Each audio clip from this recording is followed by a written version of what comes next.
Kaya pa tayo kuha na ng pulso dito eh. Kala niya naman eh. Pwede may tubig, nauuwaw ako. Sir, tubig. Huwag naman yan! Eh, luma na yan eh. Tignan mo, may lumot na. Kuha mo naman ako ng bago.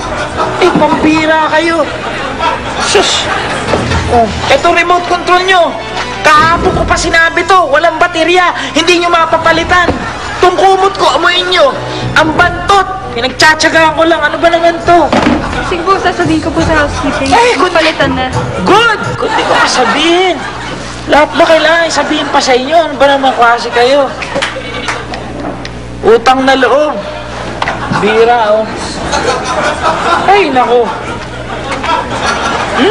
Sir Layosa, dala po yung tubig Ay, niyo. salamat. Kala ko bukas ka pa darating eh. Oras na rin. Oo, sige, salamat.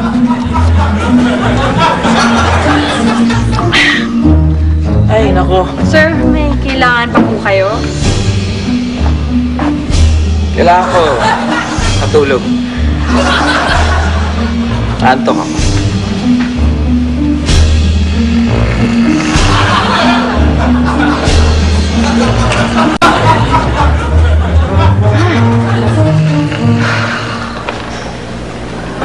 Malas naman natin. Dito pa tayo napunta sa pasyente na to. Napaka-demanding! Ha? Kailan ba siya dito? Sumusobra na to. Hindi talaga makapagpigil.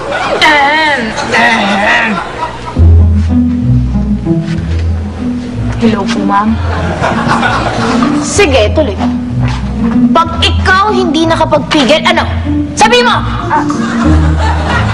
Alam kong naaburido kayo dito sa mister ko. Pero karapatan niyong alagaan niyo siya. Dahil pasyente siya dito. Whether you like it or not. Sorry po, ma'am.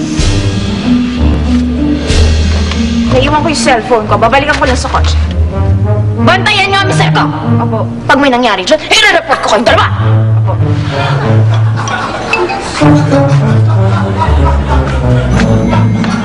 Naku, kasi kasuhin na natin ito. Baka magreklamo na naman. Oo nga. Nangawo, no? Uy, bawat na bawat ng Johnny, dali. Dali, dali.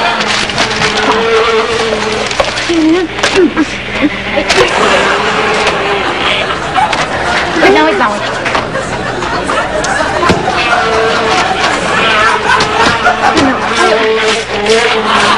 Dali, dali.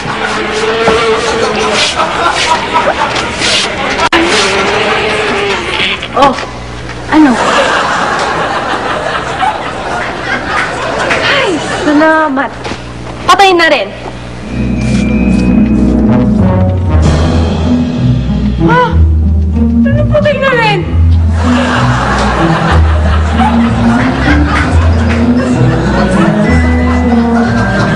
Ba't ganun? Ang tawag sa mga sugar mommy ay may asim pa. Ba't ganun?